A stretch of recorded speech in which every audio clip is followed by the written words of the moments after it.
J'ai deux amis, Jean d'en haut et Jean d'en bas, tous deux pêcheurs. S'il n'y avait pas Fario, la truite. Fario qui les subjugue, proie vive et convoitée, merveille de la nature. Chacun va donc à son destin de pêcheur ou de poisson, chacun porté sur les ailes des saisons. Et moi, fidèle chroniqueur.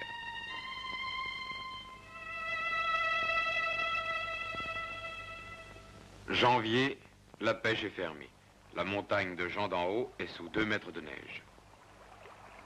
Le plus haut possible dans le torrent, entre deux radiers, Fario, accompagné de ses mâles, n'est préoccupé que d'établir sa frayère, sur fond tranquille, dans une eau limpide, glacée et parfaitement oxygénée.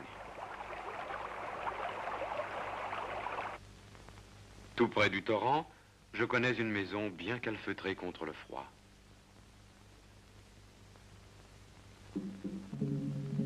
La table est couverte d'engins et de fils de soie multicolores, et de tincelles d'or et d'argent, et de pots de peinture rutilantes, et de plumes du cou des coqs.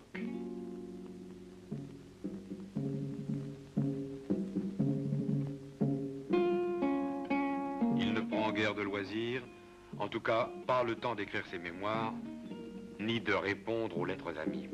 Il pointille des cuillères.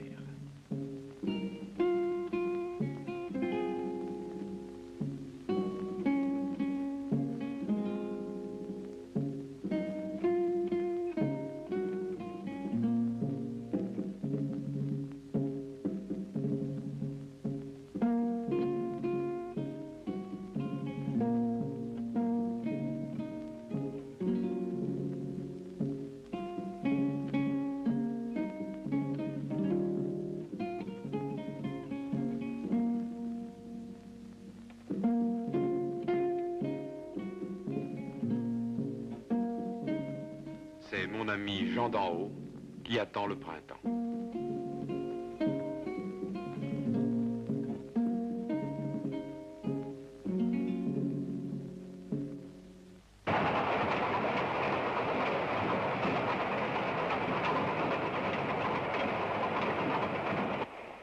Bien loin de là, dans la plaine, se trouve le pays de mon autre ami, Jean d'en bas.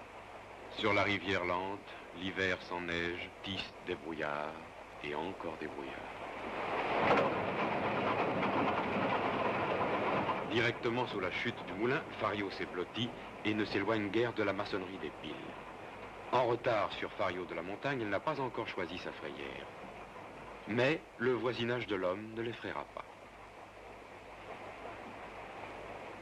C'est le temps où le mâle accomplit à son flanc une sorte de danse nuptiale, faite de frémissements prolongés du corps.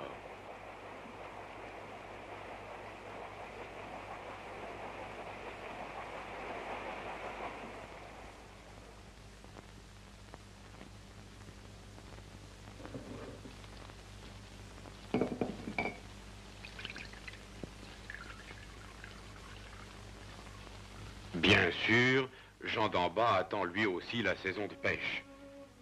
Tout le jour, il a creusé des sabots, et maintenant qu'il fait nuit, le dos à la cheminée, craque le bon feu et coule le cidre vieux. Il fabrique des mouches artificielles sur des hameçons de 12.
Plus habile à pousser l'herminette du sabotier ou à tourner la mouche qu'à écrire aux amis. On verra plus tard, après l'hiver gris.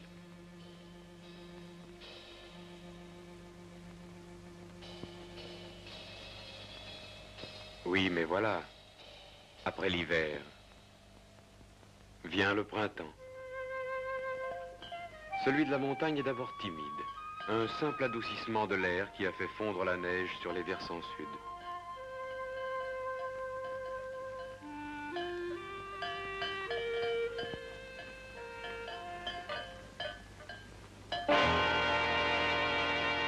Soudain, il éclate, le printemps jaune des pissenlits, des jonquilles et des renoncules au bord des eaux bavardes.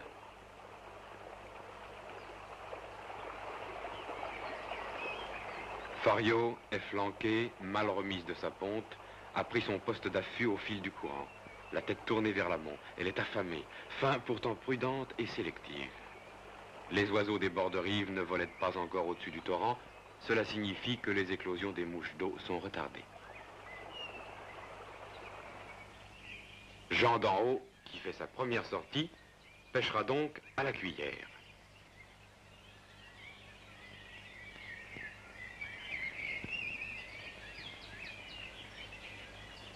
Il a pris une canne à lancer léger, munie d'un moulinet à tambour fixe. Il lance en amont, par le travers, et ramène vivement. Une fois.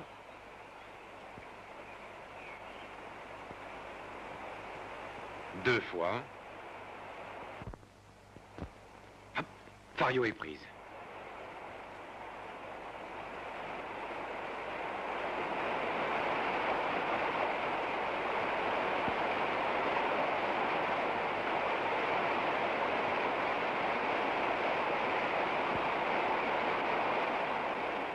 En robe vive, Fario vient de marquer le premier jour de la saison de pêche. Éclate alors le printemps bleu des gentianes. Les hoche-queues cueillent au vol les mouches à peine nées. C'est le début des éclosions de névroptères sur l'aval des radiers. C'est le début des ripailles et des becquets. Et pour Jean d'en haut, c'est le temps de la pêche à la mouche noyée. La position de Fario dans le courant n'est d'ailleurs pas due au hasard. Le pêcheur utilise une vieille ruse pour reconnaître les postes qui varient d'une année sur l'autre. Là où les brindilles d'herbe sèche se rassemblent pour filer en groupe serré, une truite est établie et guette les proies qu'apporte le courant.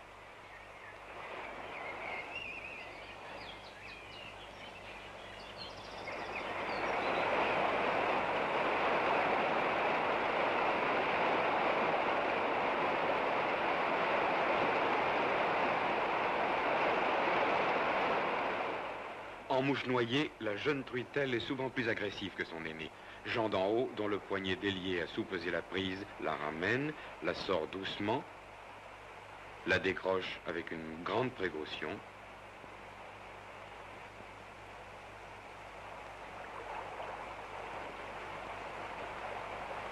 Et lui rend la vie, très légalement.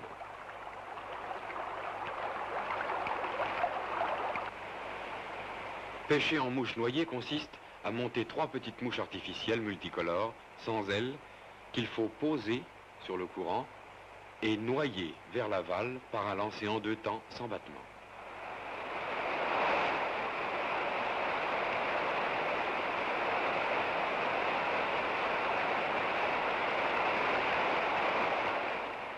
La pêche vers l'aval est difficile, car la touche est subtile.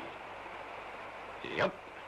Il ne faut pas la manquer, ni permettre à Fario de gagner plus encore vers l'aval et de casser à la faveur des remous de l'eau.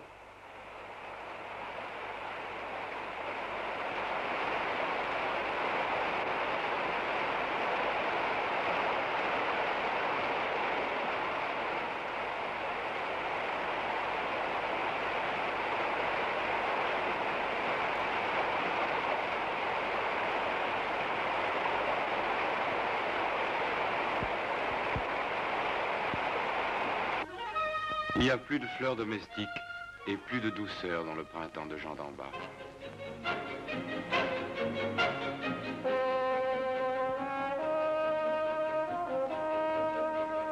Aussi, plus d'eaux utiles. est comme un accord entre la nature et l'homme pour que règne la fécondité.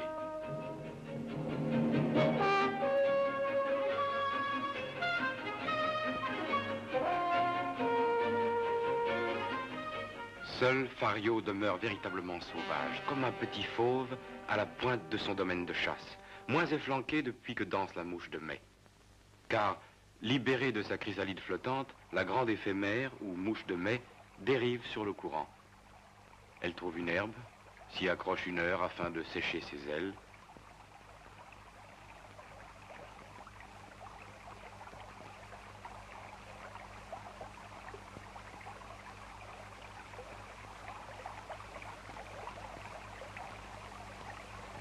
Fario la gobe. Et la gobe encore dans le court instant où la mouche cherche son refuge. Fastueux, réjouissant gobage qui signale aux pêcheurs l'époque de la mouche sèche en wading.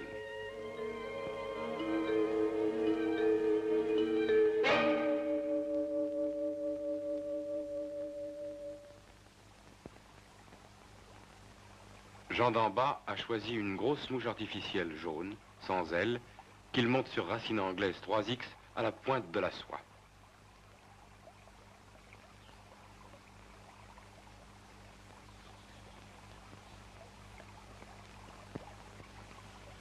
Il pêche à vue, c'est-à-dire qu'il doit approcher la truite et poser la mouche sous son nez sans commettre la moindre faute. 3 essais.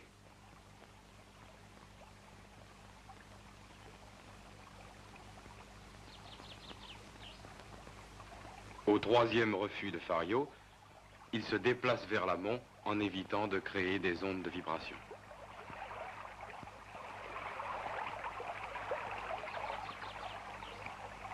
La technique de pêche de Jean d'en bas exige une canne à lancer de 3 mètres, un moulinet à très gros tambour, un lancer semi-horizontal en revers, toujours vers l'amont naturellement.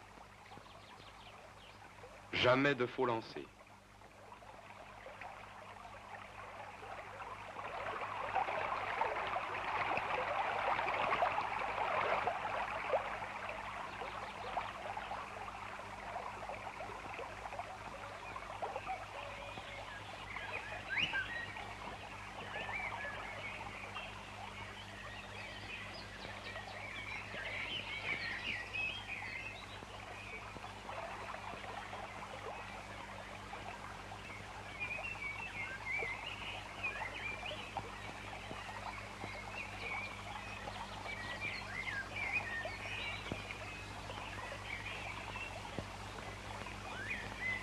Repérage précis du paramètre de dérive.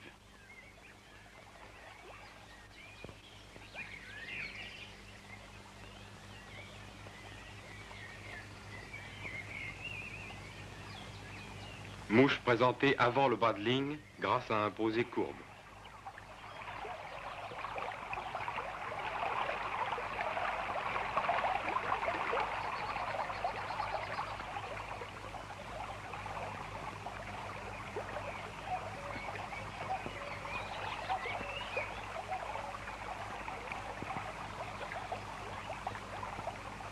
Perfection de l'approche et vue exceptionnelle du pêcheur.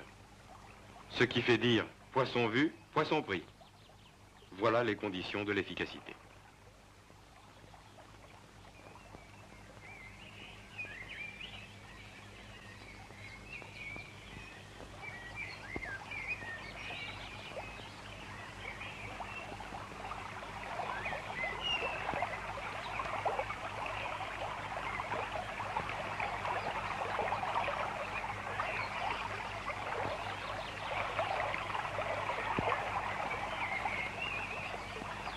Et voilà comment s'est faite une pêche exceptionnelle, signée Jean d'en bas.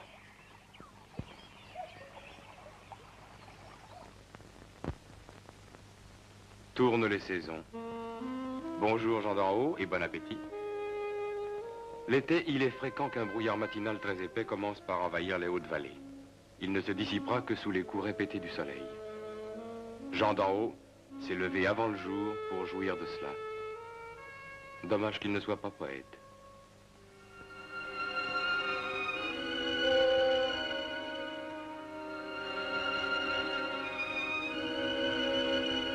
La vallée supérieure du torrent est très plate et l'eau semble divaguer dans les pelouses. Ce n'est encore que le point de rencontre des filets torrentiels déversés par les pentes abruptes sur le fond tourbeux et acide. Mais bientôt, le lit du torrent s'organise et se creuse.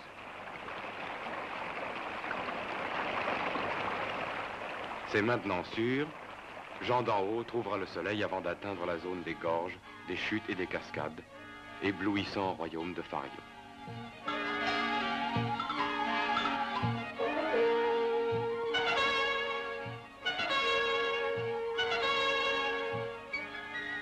Mais qu'ai-je dit? Jean d'en haut est poète.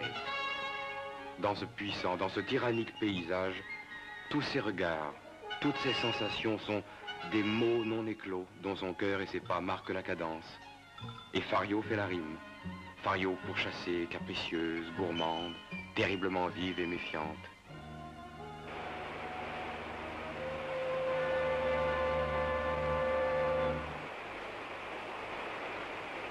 Jean d'en haut pêche à la longue canne, selon la technique dite à la laine.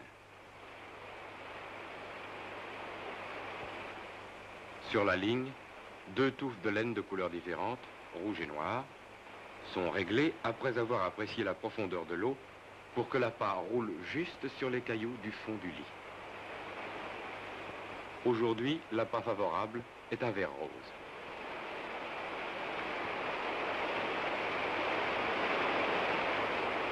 Le pêcheur se déplace rapidement vers l'aval et pêche en amont, au creux des remous, la ligne toujours tendue.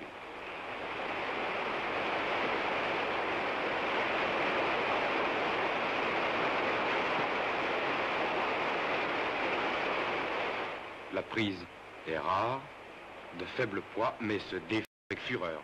C'est la célèbre petite truite de torrent, à chair fréquemment saumonée. Celle qu'il nous est arrivé souvent de manger ensemble sans mot dire, moi goulûment, et Jean d'en haut comme à regret.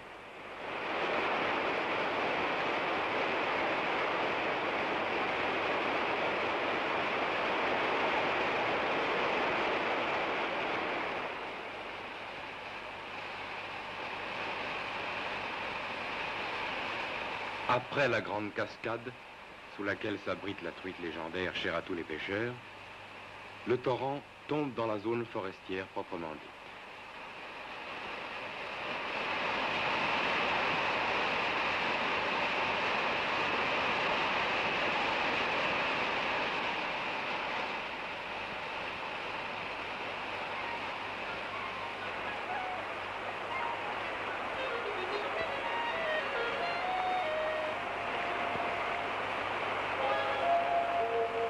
Jean d'en haut pêchera toute la matinée, autant pour le plaisir d'appartenir lui-même à la montagne et au torrent, que pour une nouvelle et difficile victoire sur Fario.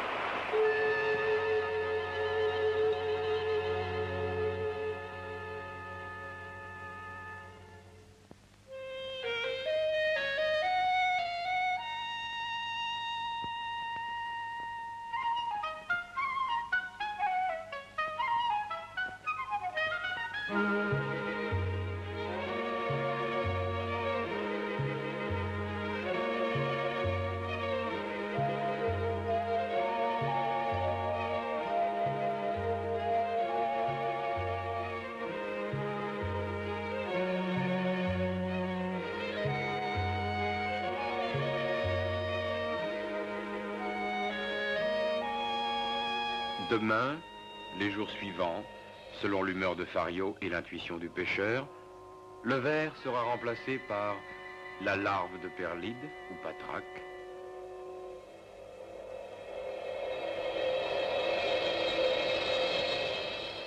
la larve de frigane ou porte-bois, logée dans son tube de brindilles et de gravier,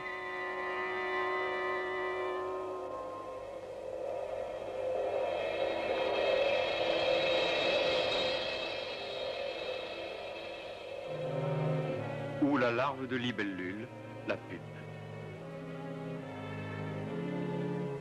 À condition que Fario ne soit pas gavé des minuscules gamards qui donnent le saumonné de sa chair,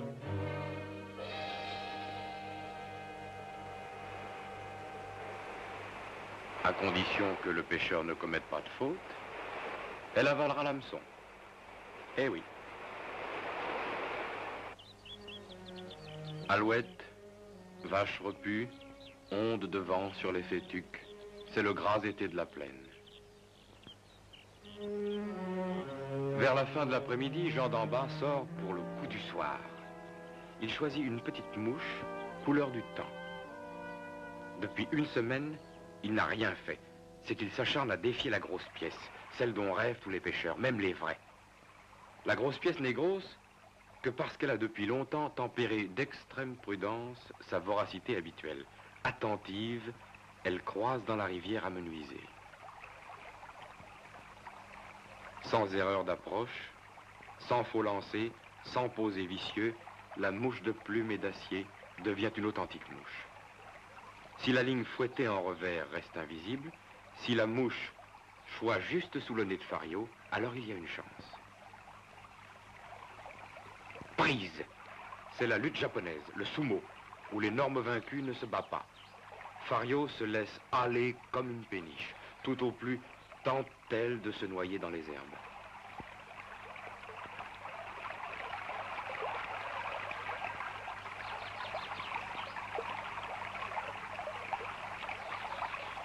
Jean d'en bas sait déjà qu'elle pèse 9 livres. Peut-être un hecto de plus.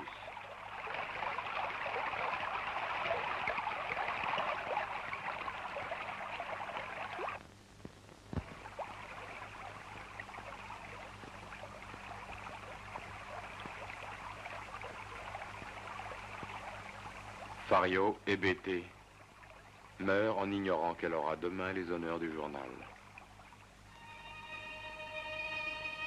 Tournent encore les saisons.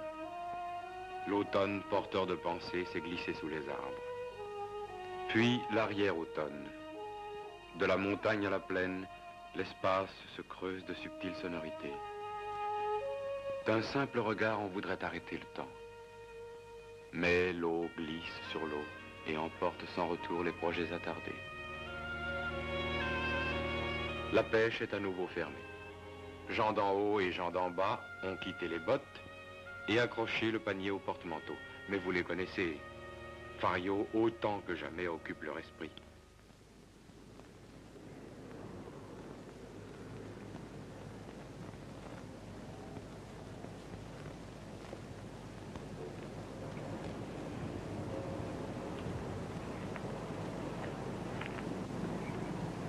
Connaissent-ils la pêche à la truite?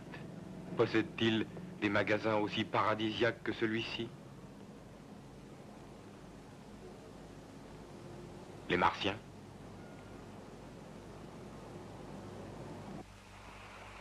Novembre, c'est la grande affaire des établissements de pisciculture où vit et se reproduit Dame Fario, belle captive, afin de repeupler torrents et rivières où elle n'est plus.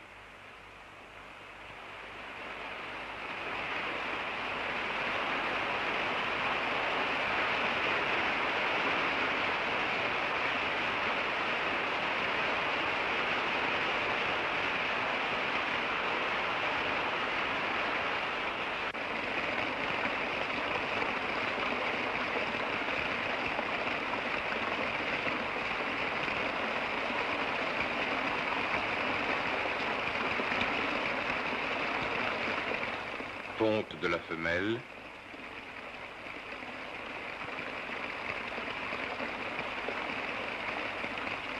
Fécondation par le mâle.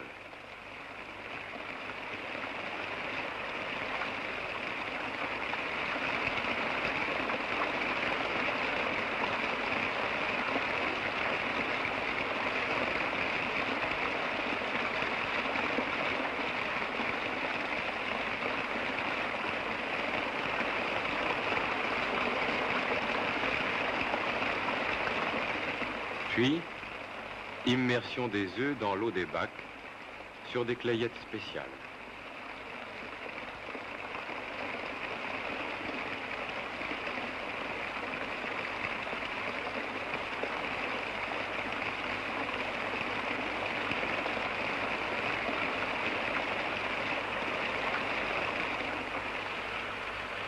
Prélèvement des œufs non fécondés.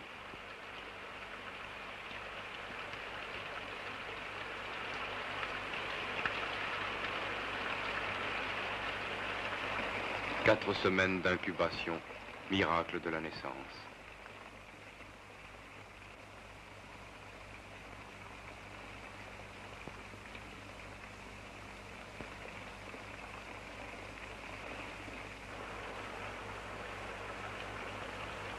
L'alevin se débarrasse de sa coque.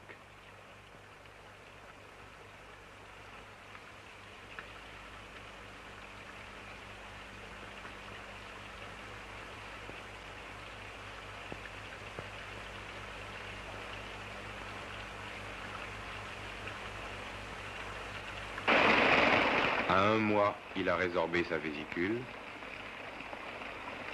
À 8 mois, il peut être déversé en rivière ou en torrent, ou demeurer captif à l'intérieur des bassins de la pisciculture et devenir à son tour reproducteur.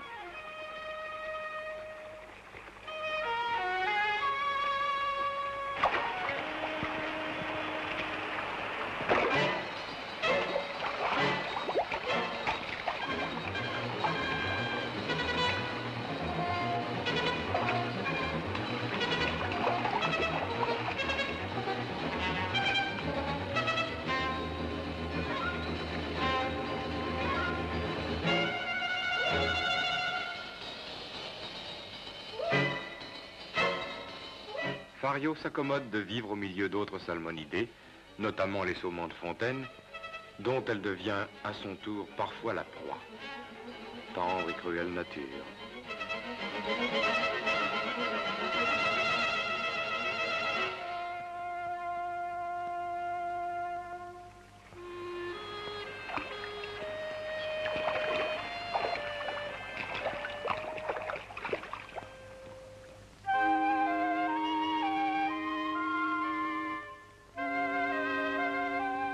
Fario et sa cousine des bas-quartiers.